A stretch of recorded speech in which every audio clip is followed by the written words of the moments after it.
Getting your guitar into a beautiful professional grade level of tuning is one of the easiest things you can do to increase your enjoyment while performing and practicing. I'm Eric Noden. In this video, I'm going to show you 4 pro tips to get you there, as well as my tuning process. Be sure not to miss tips 3 and 4 because those have some things that I think folks usually miss. So let's dive into it. So the first step is memorize the names of the strings. In standard tuning, our thickest string, the 6th string, is an E string. And if we go from there to the first string, we're going to go E, A, D, G, B, E. So you want to get those note names down cold and know those so that when you're tuning with the tuner, you don't have to think about it. If you're using altered tunings or open tunings, then you also want to memorize the note names for those as well. Okay, pro tip number 2.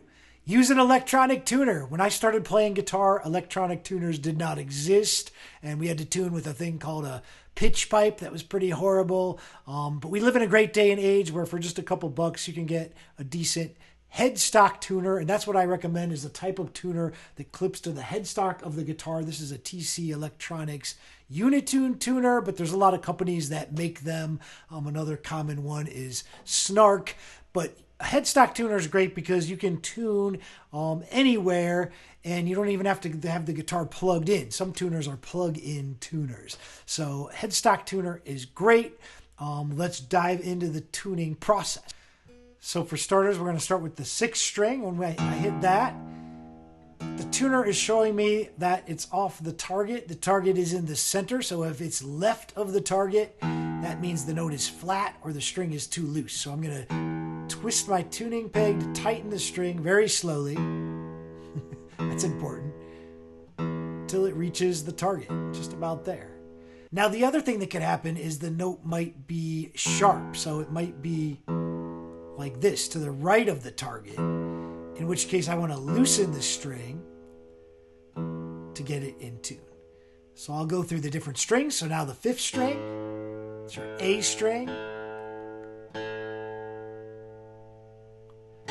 D string,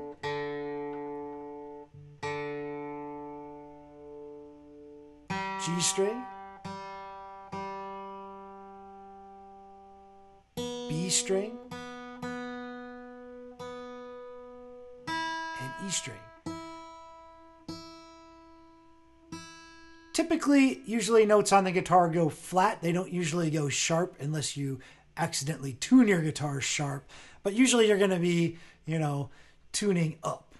So the next pro tip, this is a good one. I'm not going to do this right now, but if I was tuning for a performance or a recording or a rehearsal, I would tune again. So I would go back through those notes and tune them again. That's because guitars are made of wood.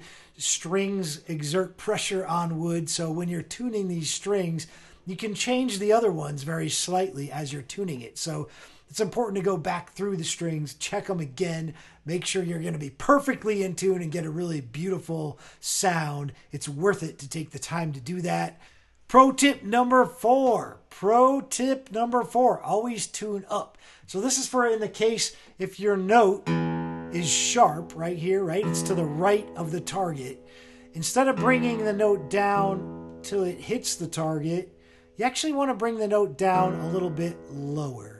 And then you want to tune up. So you always want to come from the left to the right. If your string is too sharp, bring it back down below to the left of the target and then bring it back to the target. This is something we do called tuning up. And you'll hear musicians will say, don't always tune up. That's what they mean by that, is never tune from a sharp note down. Always go below it, okay? All right, let me know if your guitar is sounding better now that you're using these pro tips to tune it with. I appreciate your comments and likes, and I'll see you soon.